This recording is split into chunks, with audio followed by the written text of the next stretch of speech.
et non choqué. On ne peut pas se réveiller du jour au lendemain, annoncer aux gens qu'on va se remarier. Oui, vous allez vous remarier. J'ai écouté aujourd'hui une vidéo du pasteur Marcelo Tounassi qui disait qu'il n'avait pas reçu le don du célibat et tout. Les principes pour le choix du conjoint, tome 1, tome 2. Ben, que Dieu t'aide à te remarier, Marcelo. Oui, je le dis partout, je n'ai pas reçu le don du célibat et je ne vais pas tarder dans le célibat. Fois dans l'église du Congo, on a des doctrines qui ne sont pas bibliques. Amen. Que Soko Lingaki Moutufo, ça a 5 ans. Et qu'il confirmait qu'il allait se marier. Donc cette annonce maintenant, je la trouve inappropriée. En tant que femme, c'est pas un péché. Il n'a pas dit quelque chose de faux ou de mal. Mais en tant que femme et en tant que mère, j'ai eu un pincement au cœur en entendant un homme qui vient à peine d'enterrer sa femme. Je pense pas que ça vaut déjà 4 mois, je pense peut-être 3 ou 4. Parler déjà de remariage à l'église avec tous les fidèles qui criaient « wow ». Et pourtant, cette femme-là, vous l'appeliez maman.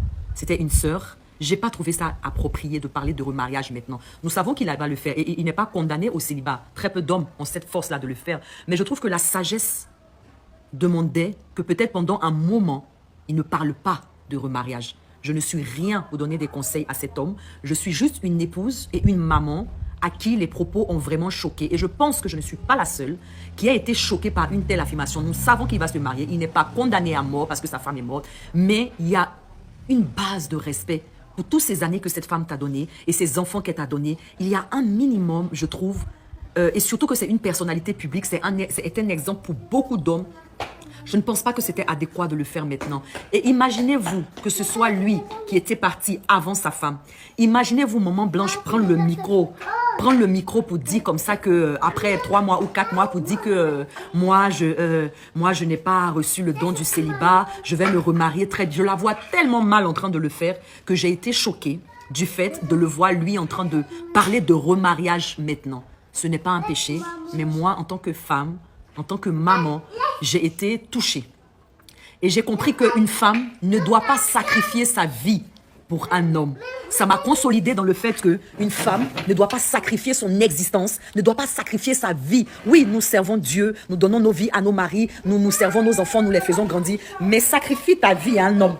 Il ne va même pas porter un vêtement noir pendant 1 an pour dire que non, je fais le veuvage, je laisse le temps à mes enfants. Non. En même pas 6 mois, ma chérie, il y a ta remplaçante, elle était déjà là au fait. Ta remplaçante, elle était déjà dans l'ombre. Maintenant que ton corps est froid, elle va venir s'asseoir. Donc, ça nous enseigne. Femme, ça nous enseigne.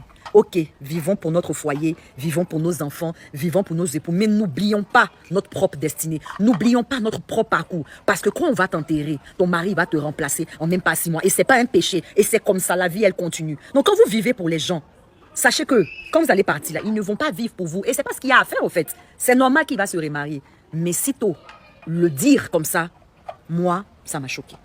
Je ne sais pas vous, mais moi, ça m'a choqué. On ne peut pas servir Dieu pour faire plaisir aux hommes.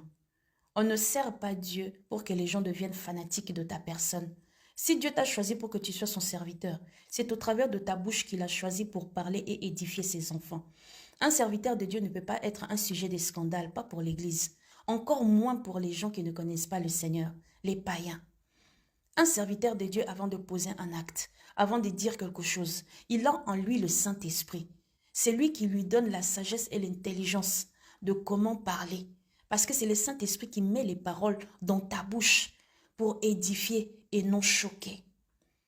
On ne peut pas se réveiller du jour au lendemain, annoncer aux gens qu'on va se remarier.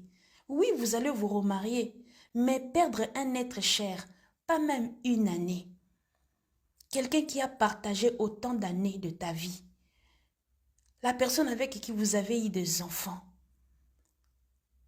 Cette femme, elle est partie, pas parce que vous êtes divorcés.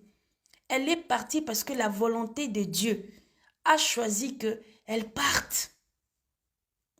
Même pour le respect de vos enfants, même pour le respect de sa famille. Cette femme avait des amis, des connaissances, des personnes qui l'aimaient sans pour autant même la connaître. Nous pensons que ce n'était pas le moment. Même si c'est pour blaguer, ce n'était pas le moment.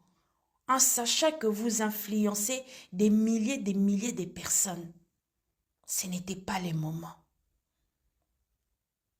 Pourquoi vous nous choquez autant? L'Église a déjà des combats, des guerres que le diable a lancées. Ce n'est pas le moment.